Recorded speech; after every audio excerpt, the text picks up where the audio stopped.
கல்யாணமே வேண்டாம். அதிசய குடும்பம். வாசற்படி அருகே ஒரு ஈசி சேரில் கண்மூடி காலை வெயிலின் அழகை உள்வாங்கி ரசித்துக் கொண்டிருந்தார் கனகசபை. ஐயா! குரல் கேட்டு விழித்தார். பார்வையே என்ன என்று கேட்டது. கையில் ஒரு பையிலுடன் நின்ற நபர் தன்னை அறிமுகப்படுத்தி கொண்டார். என் பேர் குமார். புது ரேஷன் கார்டு கொடுக்க ஒரு கிராஸ் வெரிஃபிகேஷன் பண்ணணும். நான் ஒரு பார்ட் டைம் ஒர்க்கர். ஓ வாங்க என்றபடி கனகசபை வீட்டிற்குள் இருக்கும் தன் மனைவிக்கு குரல் கொடுத்தார். லட்சுமி, வெளியே வாயேன். ரேஷன் கார்டு விஷயமா விவரம் சொல்லணும். பிறகு குமாரிடம் திரும்பி உட்காருங்க என்று அருகில் இருந்த ஒரு நாற்காலியை காட்டினார். உட்கார்ந்த குமார் பைலை திறந்து சில காகிதங்களை தள்ளி, இது 2/7 தானே என்று கேட்டான். ஆமாம். நீங்க கனகசபை இல்ல? குமார் கேட்கும் பொழுதே லட்சுமி வெளியே வந்தார். கையில் ரேஷன் கார்டு. ஆமாம், நான் கனகசபை.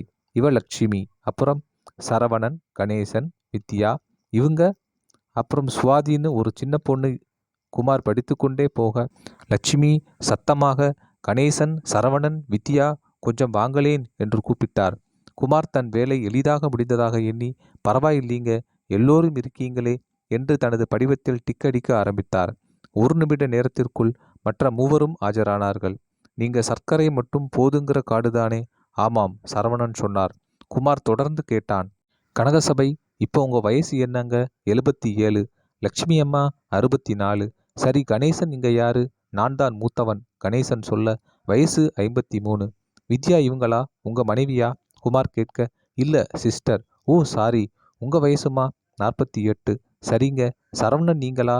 ஆமாம், வயசு 50. சரவணன் சொன்னார். குட்டி பொண்ணு சுவாதி, அவ ஸ்கூலுக்கு போயிருக்கா? சரிங்க என்ற குமார் ஏதோ யோசித்து பிறகு கனகசபையிடம் தயங்கி கேட்டான். தப்பா நினைக்காதீங்க, வித்யா உங்க பொண்ணுனா உங்க மருமகளுங்க பேரு, அப்புறம் வித்யா கணவர் பேரு எங்க இருக்கு? கனகசபை சிரித்துவிட்டு, சரவணா, கணேசா, நீங்களே சொல்லுங்கப்பா என்றார். குமார் அந்த இருவரையும் பார்த்தான். சரவணன் சொன்னார், எங்க அப்பா அம்மாவுக்கு நாங்க 2 மகன்கள், ஒரே பொண்ணு. நாங்க யாருமே கல்யாணம் பண்ணிக்கல. பாவம், எங்க அப்பாவும் எவ்வளவோ சொல்லி பார்த்தாரு.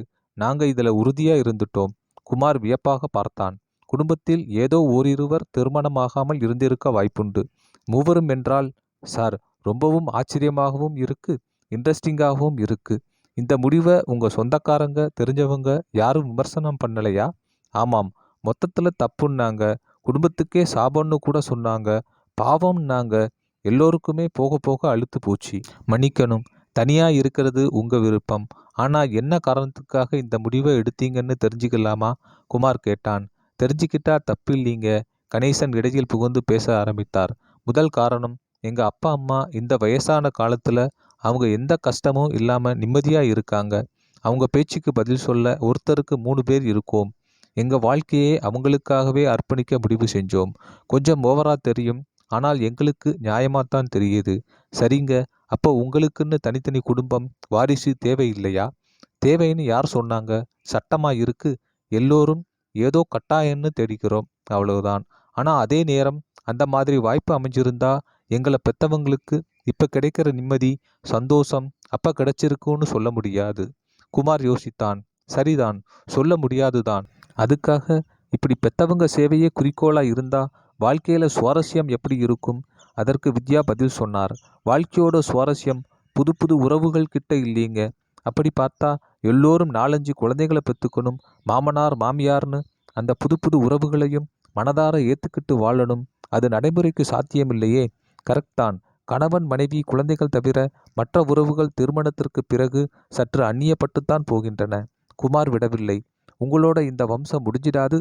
வித்யாவும் விடவில்லை. ஆமாம், தொடர்ந்து வந்தே தீர. இது ராஜ பரம்பரையா? சாதாரண மனித வாழ்வுதான். இந்த வாழ்க்கையிலேயே நமக்குள்ள கடமைகளை சரிவர செஞ்சு யார் மனசையும் புண்படுத்தாம இந்த நூற்றாண்டுல உள்ள வசதிகளை அனுபவிச்சு உடம்பையும் மனசையும் சந்தோஷமா வச்சுக்கிட்டாலே அதுவே நல்ல வாழ்வு தானே. அப்ப வாழ்க்கைக்கு இதுதான் அர்த்தமா? ஆமாம், வாழ்க்கைனா இருக்கிறத வச்சு தானும் தன்னை சுத்தி உள்ளவங்களும் சந்தோஷமா வாழ்றது தானே. அதை விட்டுட்டு கல்யாணம்னு தொடங்கி பரஸ்பரம் ஈகோ, சச்சரவு, பிள்ளைங்க, அதோட வளர்ச்சி, எதிர்கால பாதுகாப்பு, இப்படி ரிஸ்கான நிலையை ஏற்படுத்திக்கிறதா வாழ்க்கை? வித்யா கேட்டார். ஐயா, இவங்க கருத்துல உங்களுக்கு உடன்பாடு உண்டா? கனகசபை லட்சுமியை பார்த்தார். இப்போது லட்சுமி பேசினார். எங்களுக்கு எப்படி உடன்பாடு இருக்கும்? பிள்ளைங்க, மருமகள், மருமகன், பேரன், பேத்திங்கன்னு வாழ்ந்தாதானே சுகம். ஆனால் எங்கள் பேச்சை யாரும் கேட்கலையே, சரின்னு விட்டுட்டோம். வேற வழி. ஆனால் அக்கம் பக்கத்தில் உள்ளவங்க தங்களோட குடும்ப பிரச்சனைகளை சொல்லும்போது எங்கள் பாடு தேவலன்னு சமயத்தில் தோணும். லட்சுமி சொல்லும்போதே கணேசன் மீண்டும் பேசினார். அவங்க பெரியவங்க, அப்படித்தான் பேசுவாங்க. 3 பேருக்கும் ஏதோ ஒரு அதிர்ஷ்டத்தில் எண்ணங்கள் ஒரே மாதிரி இருந்தது தான் ஆச்சரியம். யாரும் யாரையும் கம்பல் பண்ணலை. அப்பா, அம்மா, அண்ணன், தம்பி, அக்கா, தங்கைன்னு ஒரு குடும்பம். பரிபூர்ணமா முழு வாழ்க்கை வாழ்ந்து பார்க்கலான்னு வந்த யோசனை நடைமுறையில் சாத்தியம்னு நிரூபிச்சிட்டோம். அதுக்கு கடவுளுக்கு நன்றிங்க. உண்மைதான், புது உறவுகள் வர வர பழைய உறவுகள் கசந்து போக வாய்ப்புண்டு தானே.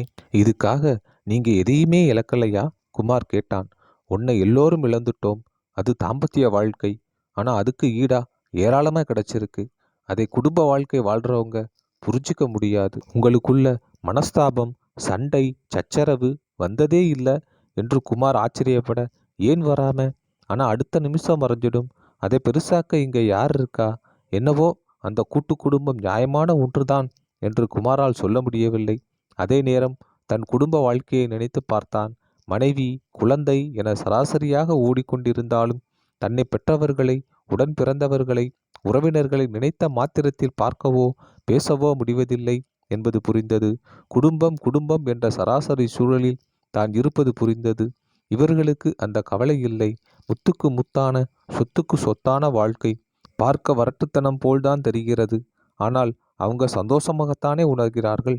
சார், கடைசியா ஒன்று, அந்த குட்டி பொண்ணு. அது எங்க வாழ்க்கையை மேலும் சந்தோஷமாக்க. ஒரு குழந்தையை வளர்க்கிறது புதிய அனுபவம் தானே. ஒரு ஆர்பன் ஹோம்ல இருந்து லீகலா தத்தெடுத்து வளர்க்கிறோம். எல்லோரும் அன்பை பொழிகிறோம். நம்மக்கிட்ட இருந்து வந்தாதான் பிள்ளையா, இல்லை பேரன் பேத்தியா? அந்த சுவாதியை தேவதையாக பார்க்கிறோம்.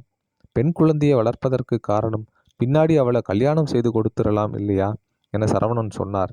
அதுக்கு அவளுக்கு விருப்பம் இருக்கணுமே, குமார் கேட்க. இப்போ இருக்கிற டிவி, ஸ்கூல், காலேஜ், வேலை பார்க்குற இடம் இதெல்லாம் அவளை விரும்ப வச்சிடும். நாங்கள் ஒன்றா இருக்கிறதுல ஒரு பிணைப்பு, அர்த்தம் இருக்கு. அவளுக்கு என்ன நிர்பந்தம்? சுவாதி விஷயத்தில் அவர்களின் அணுகுமுறை நியாயமாகவும் ஆச்சரியமாகவும் இருந்தது. பிறகு குமார் விடைபெற்றான். அன்று அவனுக்கு அது ஒரு புதிய அனுபவமாக இருந்தது.